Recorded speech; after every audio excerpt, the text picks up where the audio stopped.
Hello दोस्तों, आज की इस वीडियो में हम एक ऐसे क्रीम के बारे में बात करने वाले हैं जिसका इस्तेमाल झाइयों को ठीक करने के लिए, पिगमेंटेशन को कम करने के लिए, डार्क स्पॉट को कम करने के लिए या फिर किसी भी प्रकार के ब्लैक हेड को कम करने के लिए लिया जाता है। मैं बात कर रहा हूँ मेलाज क्रीम के बारे में।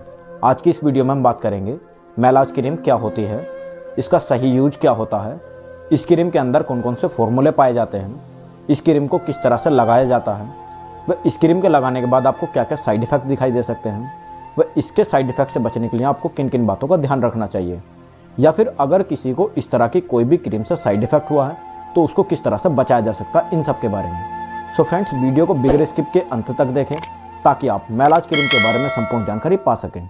मैं हूं आपका होस्ट शिवम पोसवाल एंड आप देख रहे हैं शिवम फार्मेसी। चलिए स्टार्ट करते हैं। दोस्तों, मेलाज एक स्टेरॉइड बेस्ड क्रीम होती है जिसका इस्तेमाल आमतौर पर स्किन को पतला करने के लिए और स्किन को गोरा करने के लिए किया जाता है। इस क्रीम के अंदर 3 अलग अलग प्रकार के फॉर्मूले पाए जाते हैं। पहला हाइड्रोक्विनोन, दूसरा ट्रिटोनोइन और तीसरा मोमेटासोन। हाइड्रोक्विनोन क्या करता है, ये आपके जो स्किन के अंदर की तरफ मेलानिन हार्मोन पाया जाता है उसको कम करने का कार्य करता है। ट्रिटोनोइन क्या करता है, ये एक्नी, पिंपल या फिर जो स्किन के ऊपर की तरफ पहली लेयर पाई जाती है उसको हटाकर नई स्किन को लाने का कार्य करता है। और जो मोमेटासोन है, ये आपकी स्किन में जो स्वेलिंग है, रेडनेस है या फिर जो एलर्जी हो रही है उस सबको कम करने का कार्य करता है।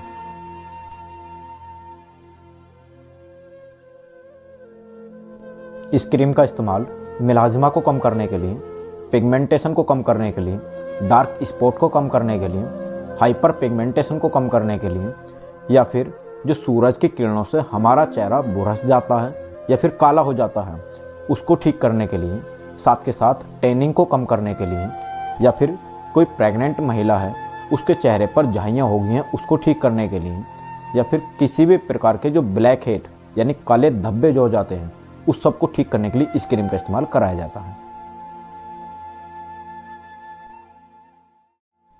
इस क्रीम को लगाने के बारे में जानें तो इस क्रीम को लगाने से पहले अपने चेहरे को अच्छे से साफ करके वॉश कर लें, जिससे कि आपके चेहरे पर किसी भी प्रकार की कोई धूल मिट्टी या फिर गंदगी ना हो। दूसरा, फिर इसका एक फिंगर टिप जो आपका इफेक्टिव एरिया है, जैसे कि आपके चेहरे पर यहाँ पर कोई झाई है तो यहाँ पर हल्की हल्की डॉट डॉट करके आपको इस क्रीम को लगा देना होगा। उसके बाद अपने चेहरे को हल्के हल्के हाथ से रब करते रहें और इसको तब तक रब करना होता जब तक कि आपकी स्किन इस क्रीम को अच्छे से एब्जॉर्ब ना कर लें। फिर सुबह को ताज़ा पानी के साथ अपने चेहरे को धुलने के बाद किसी भी प्रकार की कोई भी सनस्क्रीन अप्लाई कर लें, जिससे कि जो आपकी सूरज की किरणें हैं वो आपके चेहरे पर कोई भी साइड इफ़ेक्ट क्रिएट ना कर सकें। अगर आप इस क्रीम का इस्तेमाल करते हैं तो हो सकता है इसके आपको कुछ साइड इफ़ेक्ट देखने के लिए मिल जाएं, जैसे आपकी स्किन पर जलन हो सकती है, स्किन लाल हो सकती है, खुजली महसूस कर सकते हो, सेंसिटिव हो सकती है, इरिटेशन महसूस कर सकते हो, कभी कभी स्किन सूज भी सकती है।